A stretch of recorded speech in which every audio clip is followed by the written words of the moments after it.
So I want to start with the big news of the new safety committee. Of course, this being separated from the housing committee. Uh, First of all, as the chair of this committee, what does that mean to you, and what do you think those priorities will look like? Yeah, this is a big move, and I'm really glad that the mayor did this. As you mentioned, safety was with the housing committee, but wasn't really getting as much airtime as it needed. And given everything that's gone on in our community over the past year, and the fact that we are just growing tremendously, we want to make sure that crime does not grow at the same rate and clip as our population here. And so I am happy to chair this committee. We're going to focus on safety from a multifaceted perspective. So many believe that safety equates to law enforcement, and law enforcement plays a big role. I've met with our new chief of police. I met with our fire chief, our emergency management deputy chief, as well as the head of medic here. So I've already met with them over the last week or so. But we know what's going on in the community and what we're seeing across the nation. Mental health plays a huge role in a lot of the occurrences of crime, and we need to make sure that we can address that. We also know that our juveniles here are repeat offenders across the board as it relates to property crime and other various types of crime. So we need to lean into juvenile diversion as well. So this committee will be laser focused on ensuring that public safety is paramount in the city.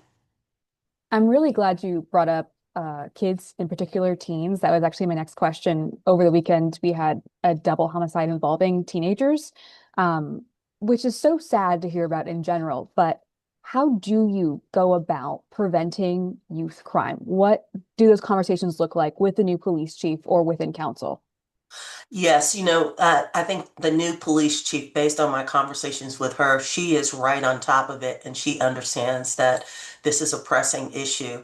We have to be honest about the current state here, and our young people do not know how to mitigate their disagreements. They don't know how to disagree and be okay with that. So many arguments and so many situations get escalated with guns, and guns are not the solution. And so, number one, we need to lean into our young people and make sure that they understand the various alternatives to violence.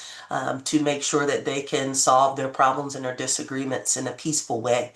The other piece of it is, there are other cities that have been successful in addressing this issue. I think of Baltimore in particular. With what the mayor has done up there. And I know the mayor of Baltimore. I know what's been going on in Chicago as well. And Mayor Johnson and Mayor Brandon in Baltimore. We need to look at what they're doing and the programs that they are doing. Specifically in Baltimore, programs directly targeted to young people, specifically young males, and leaning into that population and making sure that they know that they have opportunity out here. And I think that's the most important thing. There was a quote from the mayor of Detroit years ago, and he said, "Nothing stops a bullet like a good job." Right? So if we have jobs and opportunity and programs for our young people, they're going to be excited about that. And hopefully we'll be able to put the guns down and focused on how can they advance their lives.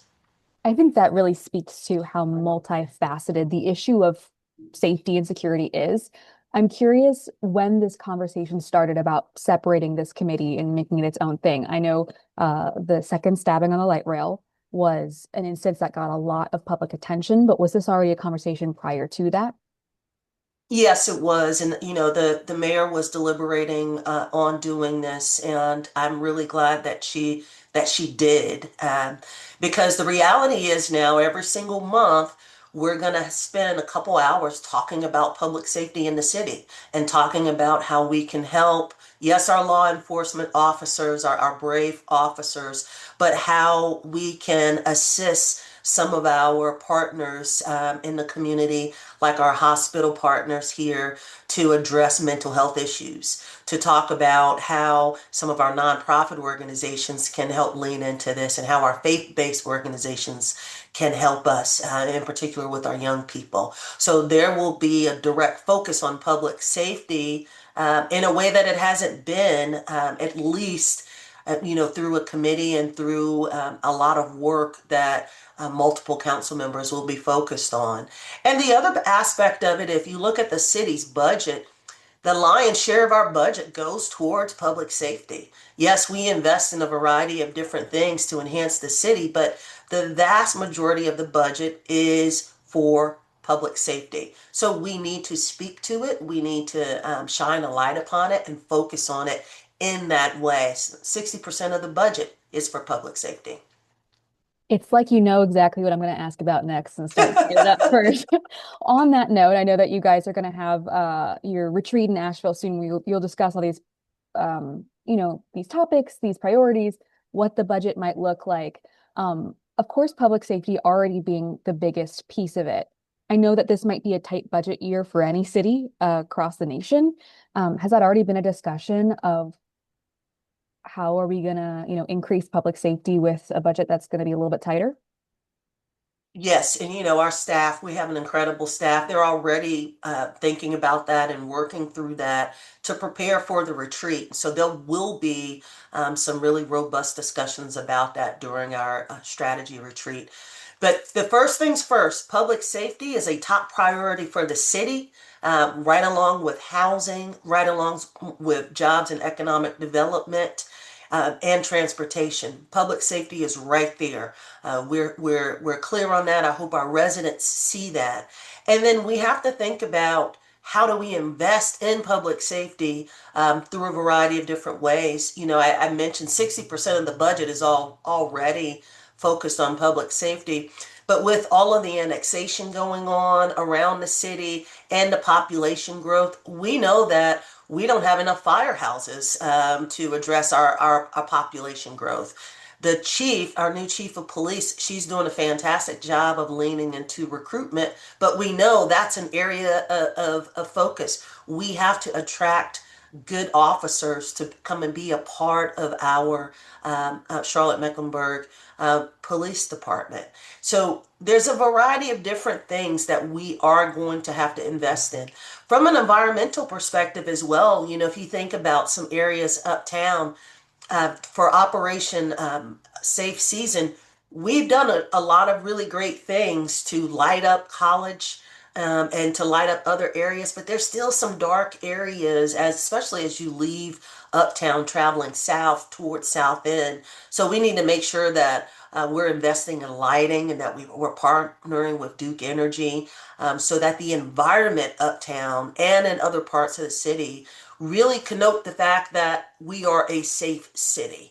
Um, and we also know that when people come uptown, whether it's from residents who live here or they're here for an event traveling from the outside of the city's area, we know it's kind of like a first date when people visit. They're visiting Charlotte, and everywhere you go to the uptown, you go to the downtown area to check them out and see what's going on. We want to make sure that everyone knows that our uptown is safe, that our officers are there, but we're investing there. We have ambassadors there, and people can go uptown and have a good time. And I think that'll be the focus here for Operation Safe Season. And then we'll start to ripple that out in other parts of the city. We'll get it right in one specific area, and then we'll start to replicate that. So I'm really looking forward to the work here and very, very happy to chair this committee. I think we're going to do some great things as we move into 2026. Last thing I can think of off the top of my head is, of course, safety on public transit is a big piece of this conversation. At the same time, the MPTA is officially formed and they've had their first meeting. What does that ideal relationship between MPTA and council look like for you? Because I know that's going to be kind of something that evolves probably over time. Absolutely. Well, I was there for their swearing in for the very first meeting, and man, we have a great group of folks assembled on that authority, and I have a lot of confidence in the chair. David Howard. He has tremendous experience both on the state level as well as the national level, focusing on transportation.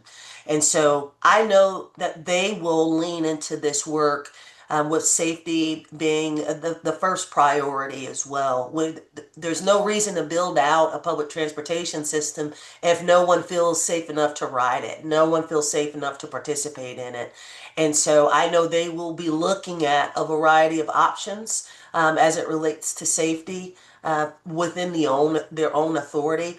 But also with the connection between council, we know that our appointees through our interview process, we know that they have the same values that we do, right? And we want to make sure that our appointees and the entire authority really lives out the values of the city and of the county.